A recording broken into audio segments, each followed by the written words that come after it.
मत्स्य अवतार भगवान विष्णु के प्रथम अवतार है। मछली के रूप में अवतार लेकर भगवान विष्णु ने एक ऋषि को सब प्रकार के जीव जंतु एकत्रित करने के लिए कहा और पृथ्वी जब जल से डूब रही थी तब मत्स्य अवतार में भगवान ने उस ऋषि की नाव की रक्षा की। इसके पश्चात ब्रह्मा जी ने पुनः जीवन का निर्माण किया। एक दूसरी मान्यता के अनुसार एक राक्षस ने जब वेदों को चुरा कर सागर की अथाह गहराई में छुपा दिया तब भगवान विष्णु ने मत्स्य रूप धारण करके वेदों को प्राप्त किया और उन्हें पुनः स्थापित किया। तो आइए मत्स्य अवतार की कहानी सुनते हैं। एक बार ब्रह्मा जी की असावधानी के कारण एक बहुत बड़े दैत्य ने वेदों को चुरा लिया। उस दैत्य का नाम हयग्रीव था। वेदों को चुरा लिए जाने के कारण ज्ञान लुप्त हो गया। चारों ओर अज्ञानता का आधार अंधकार फैल गया और पाप तथा अधर्म का बोलबाला हो गया।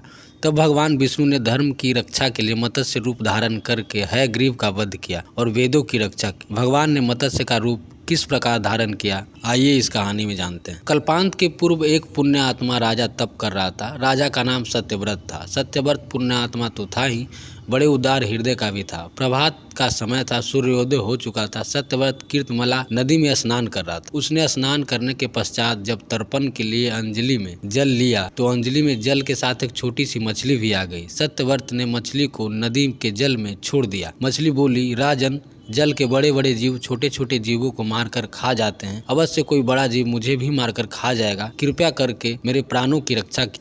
सत्यव्रत के हृदय में दया उत्पन्न हो उठी। उसने मछली को जल से भरे हुए अपने कमंडलू में डाल दिया। तभी एक आश्चर्यजनक घटना घटी। एक रात में मछली का शरीर इतना बढ़ गया कि कमंडलू उसके रहने के लिए छोटा पड़ने लगा। दूसरे दिन मछली सत्यव्रत से बोली, राजन, मेरे रहने के लिए कोई दूसरा स्थान ढूंढिए क्योंकि मेरा शरीर बढ़ गया। मुझे घूमने फिरने में बड़ा कष्ट होता है। सत्यव्रत ने मछली को कमंडलू से निकालकर पानी से भरे हुए मटके में रख दिया। यहाँ भी मछली का शरीर रात भर में मटके में इतना बढ़ गया कि मटका भी उसके रहने के लिए छोटा पड़ गया। दूसरे दिन मछली पुनः सत्यव्रत से बोली, राजन, मेरे रहने के लिए कहीं और प्रबंध कीजिए क्योंकि मटका भी मेरे रहने के लिए छोटा पड़ रहा है। तब सत्यव्रत ने मछली को निकालकर एक सरोवर में डाल दिया, किंतु सरोवर भी मछली के लिए छोटा पड़ गया। इसके बाद सत्यव्रत ने मछली को नदी में और फिर उसके बाद समुद्र में डाल दिया। आश्चर्य, समुद्र में भी मछली का शरीर इतना अधिक बढ़ गया कि मछली के रहने के लिए वह छोटा पड़ गया। अंततः मछली पुनः सत्यव्रत से बोली, राजन, यह समुद्र भी मेरे रहने के लिए उपयुक्त नहीं है। मेरे रहने की व्यवस्था कहीं और कीजिए। अब सत्यव्रत विस्मित हो उठा। उसने आज तक ऐसी मछली कभी नहीं देखी थी। वह विस्मय भरे स्वर में बोला, मेरी बुद्धि को विस्मय के सागर में डुबो देने वाले आप कौन है? मत्स्य रूपधारी श्री हरि ने उत्तर दिया, राजन, हयग्रीव नामक दैत्य ने वेदों को चुरा लिया है। जगत में चारों ओर अज्ञान और अधर्म का अंधकार फैला हुआ है। मैंने हयग्रीव को मारने के लिए ही मत्स्य का रूप धारण किया है। आज से 7वें दिन पृथ्वी प्रलय के चक्र में फिर जाएगी। समुद्र उमड़ उठेगा, भयानक वृष्टि होगी, सारी पृथ्वी पानी में डूब जाएगी। जल के अतिरिक्त कहीं कुछ भी दृष्टिगोचर नहीं होगा। आपके पास एक नाव पहुंचेगी। आप सभी अनाजों और औषधियों को, बीजों को लेकर सप्त ऋषि के साथ नाव पर बैठ जाइएगा।